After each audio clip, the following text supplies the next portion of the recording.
لیف دا خازی اقتابین خواهن خوشتوی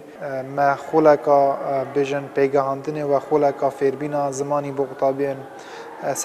سرارم یا وکری بو هنده کود اوی ماوی کود گلمه دا بشن پریکاوان ماموستا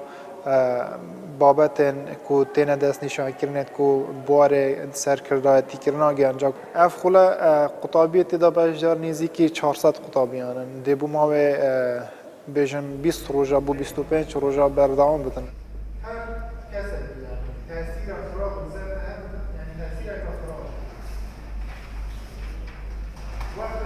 دست به که دست خوشی لکت یا خدا بیاد کم بو وکی نوان جورا خولان که براستی جی مفاکی زرگ هندی هم تایبتی به وقت که فراغ دا خدا خانه هاشید گرتین و خولتوان جی ببرم براستی جی مفاکی زرگ هندی ما انشاءالله بردام سرما خوله گرنگیان براستی گلک مفاگه هنده ما هر روز چانی آوا که نکساتی براستی اب خوله که یا سرکرداتی به هر روز درون ناسی زیده مفاگه هنده ما که بوداتی من باشه و آوا که نکساتی بتایبت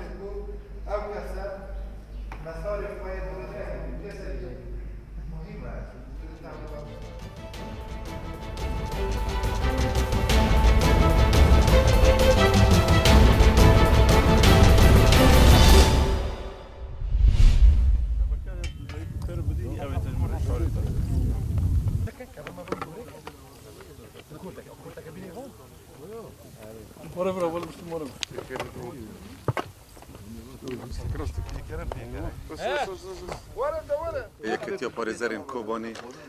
مەخواست هîro diriya rêzgarkirina Kobanê mexwast em nîşanekê ji hewildorê xwe re bidin çi ji hêzê navdewletî çi ji hêzê herêmî çi ji alî û partiyê siyasî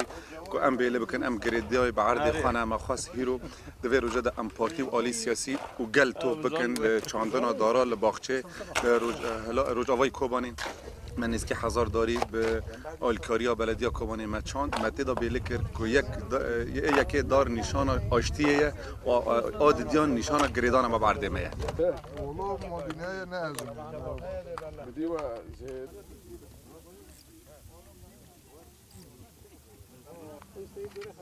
دار رمز آشتیه رمز براتیه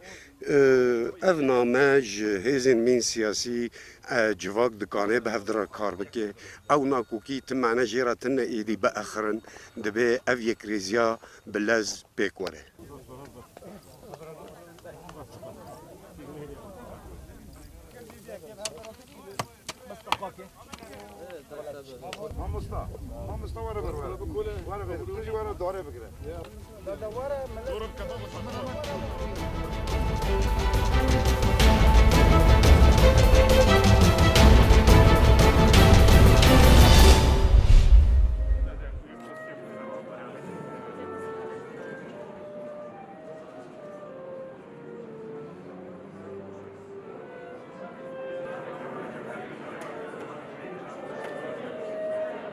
Первый самый главный урок.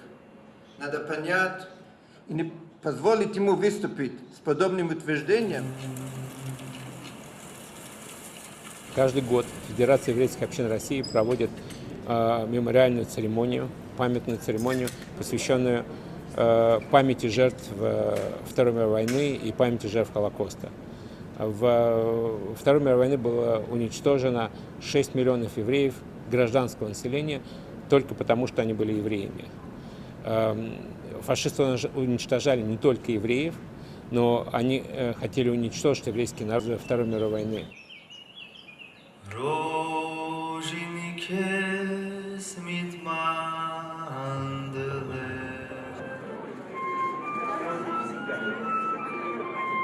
Я приехал из Санкт-Петербурга.